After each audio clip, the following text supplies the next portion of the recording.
Hello दोस्तों, एक और इम्पोर्टेंट क्वेश्चन में आपका स्वागत है। यानी यहाँ पे भी हम इंडियन इकोनॉमी का एक इम्पोर्टेंट क्वेश्चन करने वाले हैं। याद रखना, देखो ये जो क्वेश्चन है ना, ये सीबीएसई में पूछे जाते हैं, तो इसलिए आपको ये पढ़ने चाहिए।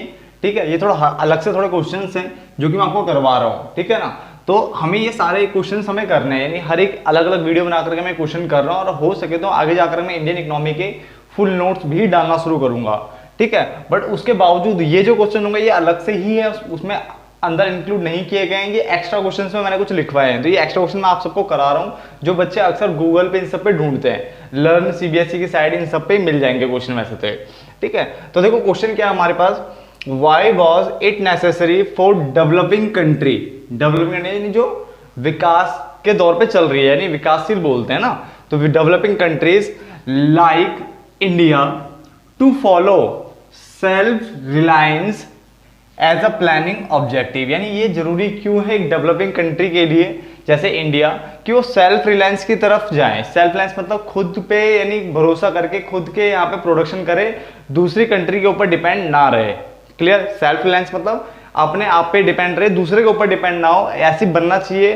तो एज अ प्लानिंग ऑब्जेक्टिव क्यों ऐसा होना चाहिए एक डेवलपिंग कंट्री के लिए, तो हमें समझना है। यानी क्वेश्चन आपको समझ में आ गया। क्वेश्चन में साफ साफ लिखा है कि कोई भी डेवलपिंग कंट्री है, जैसे मान लो इंडिया है, तो उसको फॉलो करना चाहिए सेल्फ रिलायंस, यानी खुद पे भरोसा करो, बाहर दूसरी कंट्रीज के ऊपर डिपेंड नहीं होना है। ठीक है, एज अ प्लानिंग ऑब्जेक्टिव। तो उसको समझाओ। तो उसने बोला on the eve of independence, यानी जब इंडिपेंडेंस के टाइम पे आपको पता है कि ब्रिटिश वाले लोगों का क्या था, हमारे यहाँ शासन था, वो हमारे यहाँ क्या है एक्सप्लॉइट करते थे, हर चीज का एक्सप्लॉइटेशन करते थे, यानी शोषण करते थे हमारी इंडियन कंट्री में। कैसे? पॉपुलेशन को एज अ लेबर यूज करते थे, और जो यहाँ का जो नेचुरल रिसोर्सेज था ना, उसको as a raw material use करते थे, और अपने यहाँ ले जा करके हमें ही फिर उन गुड्स को बना करके दे देते थे, है ना। तो उन्होंने क्या करा, on the eve of independence India क्या था, पुअर यानी गरीब देश था। स्टैग्नेंट होता है जहां पे इनकम में ग्रोथ का कोई स्कोप नहीं होता। स्टैग्नेंट इकोनॉमी वो इकोनॉमी होती है जहां पे इनकम में ग्रोथ का कोई स्कोप नहीं होता, यानी इनकम जो है वो स्थिर होती है। क्या होती है? स्थिर। तो उसने बोला on the eve of independence, independence के टाइम पे जब देखा गया कि इंडिया जो है वो पुअर है, स्टैग्नेंट है, बैकवर्ड मतलब पिछड़ा है ना, तो there were heavy imports of food grains. तो वहां पे देखा गया कि जो फूड ग्रेन्स और अदर आइटम्स भी, food grains plus other items भी, इनका जो ना बहुत ज्यादा इंपोर्ट होता था हमारे यहाँ। क्यों? इंडिया को तो बिल्कुल गरीब छोड़ बेकार बना के चले गए थे ना वो। तो हमने क्या बोला, there were heavy imports of food grains, due to this it was important to be self reliance. अब हमें जरूरत पड़ गई थी कि हमें क्या होना चाहिए, सेल्फ रिलायंस होना चाहिए। इंपोर्टेंट हो गया था कि हमें सेल्फ रिलायंस होना है। यानी क्वेश्चन को ध्यान से समझो और आंसर भी समझो उसका, कि on the eve of independence India poor था, स्टैग्नेंट था, बैकवर्ड था, there were heavy imports of food grains and other items. ठीक है ना, वो भी हम क्या करते बार बार इंपोर्ट करने पे लगे थे, जिसके कारण अब इंडिया जो है दूसरी कंट्रीज के ऊपर डिपेंड होने लग गया था। तो हमें जरूरत पड़ी कि हमें सेल्फ रिलायंस होना चाहिए, यानी खुद पे अपने डिपेंड करना चाहिए, ना कि दूसरे पे। ये जरूरी हो गया था।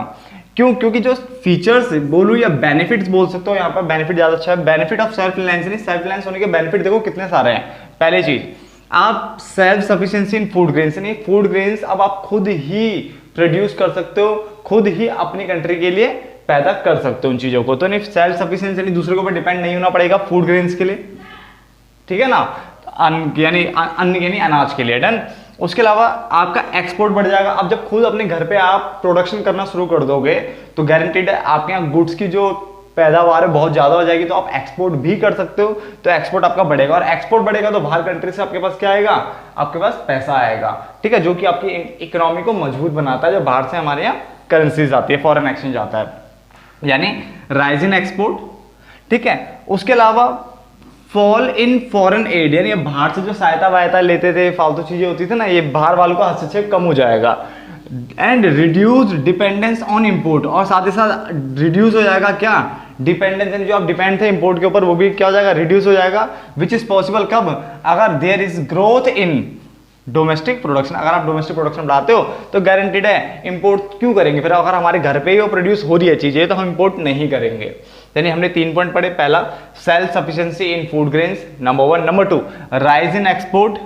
क्लियर। मैं एक पॉइंट और बढ़ा सकता हूं, एफ के बाद मैं यहाँ पे जी पॉइंट कर सकता हूं कि राइज इन फॉरेन एक्सचेंज, यानी आपका फॉरेन एक्सचेंज जो रिजर्व है वो भी बढ़ेगा, फॉरेन एक्सचेंज रिजर्व, यानी rise in foreign exchange reserve, यानी फॉरेन एक्सचेंज रिजर्व भी आपका बढ़ेगा, ये भी आप बोल सकते हो, क्योंकि जब आप एक्सपोर्ट करते हो तो वहां से फॉरेन एक्सचेंज यानी फॉरेन करेंसी आती है, तो फॉरेन एक्सचेंज रिजर्व भी आपका बढ़ना शुरू हो जाता है, बाहर से पैसा आता है। तो साथ में मैंने बताया कि फॉल इन फॉरेन एड, जो बाहर से सहायता वायता यानी जो फॉरेन कंट्री का हस्तक्षेप था थोड़ा कम हो जाएगा, एंड रिड्यूस हो जाएगा डिपेंडेंस ऑन इंपोर्ट, यानी इंपोर्ट पे डिपेंडेंस कम हो जाएगा, जो कि पॉसिबल तभी हो पाएगा जब आप ग्रोथ करोगे किसमें, डोमेस्टिक प्रोडक्शन में। उसके साथ साथ मैंने आपको बोला rise in contribution of industries, यानी इंडस्ट्रीज का, उद्योगों का जो कंट्रीब्यूशन था वो बढ़ जाएगा किसमें, ग्रॉस डोमेस्टिक प्रोडक्ट में, यानी जीडीपी में। जीडीपी में जो आपका कंट्रीब्यूशन था इंडस्ट्रीज का वो बढ़ना शुरू हो जाएगा, क्योंकि इंडस्ट्रीज अब आउटपुट पैदा करने लग गई है, यानी प्रोडक्शन करने लग स्टार्ट हो गई है, जिससे जीडीपी हमारा बढ़ना शुरू हो जाएगा। उसके अलावा एम्प्लॉयमेंट बढ़ेगा, अगर जीडीपी बढ़ेगी तो गारंटीड प्रोडक्शन बढ़ेगा, तो उसके लिए तो बंदे चाहिए ना, तो एम्प्लॉयमेंट बढ़ेगा, और एम्प्लॉयमेंट बढ़ेगा तो पर कैपिटा इनकम है वो भी आपकी क्या हो जाएगी, बढ़ जाएगी। बहुत सारे बच्चे बोलते हैं क्या नेशनल इनकम भी बढ़ जाएगी, हाँ बढ़ जाएगी, increase in national income, GDP बोलो नेशनल इनकम बोलो वहाँ पे लगभग सेम ही है।